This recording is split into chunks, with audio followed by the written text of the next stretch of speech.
ଆମେ ପିଲାଦିନେ ପଢ଼ିଛୁ, ଆପଣମାନେ ମଧ୍ୟ ପଢ଼ିଥିବେ, ପିମ୍ପୁଡ଼ି ଉପକାର ଶୁଝିଲା। ଏହି ଛୋଟ ଗପ ଭିତରେ ରହିଛି ଅନେକ ସମାଜ ବିଜ୍ଞାନ, ସମାଜବାଦର ଅମୂଲ୍ୟ ତତ୍ତ୍ୱ। ଆସନ୍ତୁ ଆଲୋଚନା କରିବା। ବନ୍ୟା ଆସିବା ପରେ ପ୍ରବଳ ସ୍ରୋତରେ ପିମ୍ପୁଡ଼ିଟିଏ ଭାସି ଯାଉଥାଏ।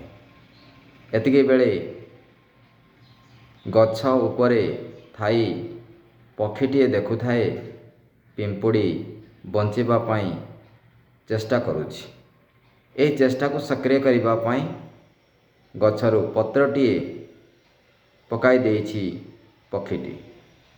ଏହାପରେ ସେହି ପତ୍ର ଉପରେ ସବାର ହୋଇ ପିମ୍ପୁଡ଼ିଟି ବଞ୍ଚିଯାଇଛି। ଏହା ତା'ର କାଳ୍ପନିକ ଏବଂ ବାସ୍ତବତା ଏବଂ ପ୍ରୟୋଗାତ୍ମକ ଦିଗ ଉପରେ କବି ଏହି ଗପଟିକୁ ସାକାର କରିଛନ୍ତି।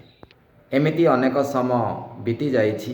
ଏହାରି ଭିତରେ ଜଣେ ବାଣୁଆ ବା ଶିକାରୀ ବନ୍ଧୁକ ସାହାଯ୍ୟରେ ପକ୍ଷୀଟିକୁ ଗୁଳି କରିବା ସୁଯୋଗରେ ରହିଥାଏ।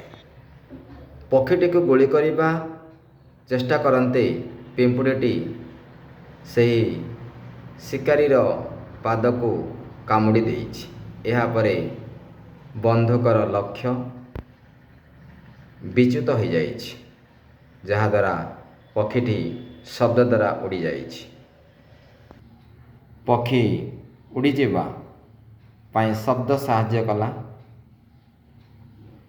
ଏବଂ ପକ୍ଷୀକୁ ଗୁଳି ନ ବାଜିବା ପାଇଁ ପିମ୍ପୁଡ଼ିଟି ସାହାଯ୍ୟ କରିଛି। ହେଲେ ଶିକାରୀ ଜାଣିପାରିଛି କି? ତେଣୁ ସାହାଯ୍ୟର ରିଟର୍ଣ୍ଣ କିପରି ଆସିବ ଆମେ କେବେ କଳ୍ପନା କରିପାରିବା ନାହିଁ। ଜଣକୁ ସାହାଯ୍ୟ କରି ମୁଁ ଅସହାୟ ବୋଲି ଭାବିବା ଅନୁଚିତ। ପିମ୍ପୁଡ଼ି ସେହି ଶିକାରୀ ପାଦରେ କାମୁଡ଼ି ଦେବା ଯୋଗୁଁ ବନ୍ଧୁକର ଲକ୍ଷ୍ୟ ପକ୍ଷୀ ପାଇଁ ଲକ୍ଷ୍ୟ ହୀନ ହେଲା ଏବଂ ପକ୍ଷୀଟି ଉଡ଼ି ଚାଲିଗଲା। ପକ୍ଷୀ ସହିତ ପିମ୍ପୁଡ଼ିର ସମ୍ପର୍କ। ସେଦିନ ପ୍ରଖର ସ୍ରୋତରେ ଭାସି ଯାଉଥିଲା ପିମ୍ପୁଡ଼ିଟି। ପିମ୍ପୁଡ଼ିକୁ ସାହାଯ୍ୟ କରିବା ପାଇଁ ପକ୍ଷୀଟି ପକାଇଥିଲା ଏକ ପତ୍ର। ପତ୍ର ଉପରେ ସବାର ହୋଇ କୂଳକୁ ଲାଗି ପିମ୍ପୁଡ଼ିଟି ବଞ୍ଚି ଯାଇଥିଲା। ଏହା ହେଉଛି ବଞ୍ଚାଇବାର ମାନସିକତା। ଆଜି ଅନ୍ୟକୁ ଆମେ ହଇରାଣ କରି ନିଜେ ସୁବିଧା ହେବାର ଯେଉଁ ଆଶା, ତାହା କେବେ ବି ସମ୍ଭବ ହେବ ନାହିଁ। କାରଣ ଆମେ ସମସ୍ତେ ପ୍ରକୃତି ଦ୍ୱାରା ନିୟନ୍ତ୍ରିତ। କାରଣ ଯାହାର ଯେଉଁ ପ୍ରକୃତି ତାହା ନିଶ୍ଚିତ ଭାବରେ ଦେଖାଦେବ। ତାହା ଯଦି ବାସ୍ତବ ଭଲ ପ୍ରକୃତି, ସଂଗଠନ ଏବଂ ସଦ୍ଭାବନାକୁ ସାକାର କରିବ। ଯଦି ପ୍ରକୃତି ଦୁର୍ବଳ ତାହେଲେ ବିନାଶ ନିଶ୍ଚିତ। ଏହାକୁ ଆମେ ଅନୁଭବ କରିବାର ଆବଶ୍ୟକତା ରହିଛି।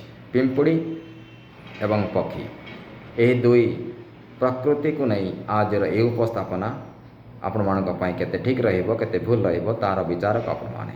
ପଞ୍ଚତନ୍ତ୍ରରେ ଅନେକ ଗପ ଲେଖାଯାଇଛି ଯାହା ଆଜିର ସମାଜରେ ବହୁ ଗୁରୁତ୍ୱ ଆରୋପ କରୁଛି। ଆସନ୍ତୁ ପଞ୍ଚତନ୍ତ୍ର ଗପକୁ ସମାଜ ବିଜ୍ଞାନ ଯୋଡ଼ିବା ଏବଂ ବିକାଶକୁ ନେଇ ଆଗକୁ ଦେଖିବା, ଏହି ଉଦ୍ଦେଶ୍ୟରେ ଏହି ପ୍ରେଜେଣ୍ଟେସନ୍। ତେଣୁ ଗପଟିର ନାଁ ଥିଲା ପିମ୍ପୁଡ଼ି ଉପକାର ଶୁଝିଲା। ତେଣୁ ଉପକାର ଶୁଝିବାର ଆବଶ୍ୟକତା ହେଉଛି ମାନବିକତା। ଏହା ନଷ୍ଟ ହେଲେ ସମୂହ ବିନାଶକୁ ଆମେ ଦେଖିବା। ପକ୍ଷୀ ବି ସୁରକ୍ଷିତ, ପିମ୍ପୁଡ଼ି ବି ସୁରକ୍ଷିତ। ଏହାକୁ ନେଇ ଏହି ପ୍ରେଜେଣ୍ଟେସନ୍ ବାସ୍କେଟ୍ ଫାଉଣ୍ଡେସନ୍।